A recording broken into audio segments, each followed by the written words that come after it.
หารเด้อว่าสันเด้อวันนี้เนาะหูสาทวงนางเนาะโอ้ใจเด้อทางไอ้คำสาวเนาะได้มาเสพในมื้อนี้น่ะที่ไม่ฟ้าไม่ก็ขอทุกคนอยู่ที่มีหยังเด้อ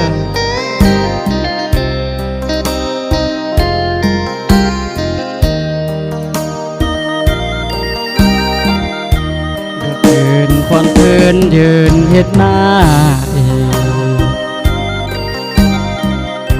อย่างชมศักดิ์ศรีหน้าที่ทหารปาราธิศาสตร์มอบหมายแม้นตายอายบ่ได้ยานเพื่อชาติต้องการทหารต้องไป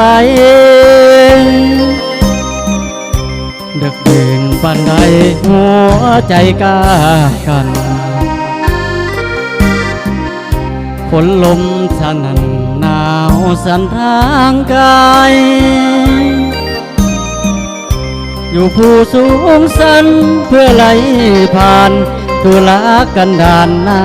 ที่อายยิ่งที่ทอดลายยันน้องจะลวงตักใจพันสื่อมือถือมาหายินเสียงว่าจากน้องว่าเป็นห่วงดีใจหลายเด้แนวหน้าแนวหลังน้องยังห่วง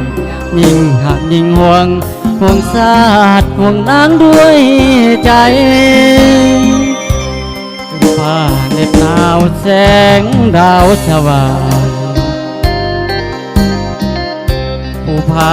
ปากกวางไอ้ยางขึ้นไว้วันใดหมดสิ้นทุ่งบ้านทหารจะกลับไปที่2 ธันวาฉลองชัยใหญ่ร่วมกับ3 วัยให้น้องตุงรอจุกๆเด้อพี่ใหม่ฝ่าใหม่เด้อก็ฮดกันเด้อ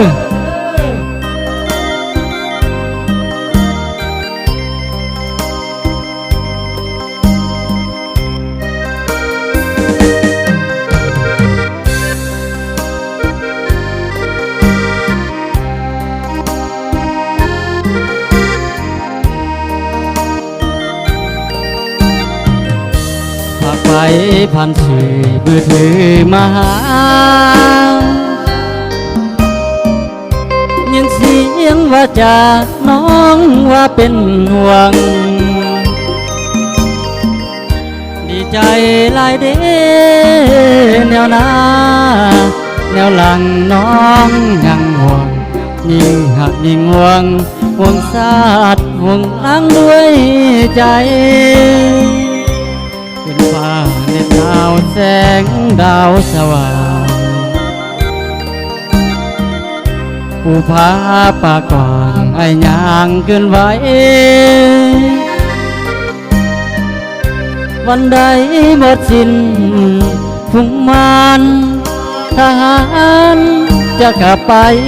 ที่2 ธันวาฉลองชัยใหญ่ร่วมกับ3 วัยให้น้องจงรอ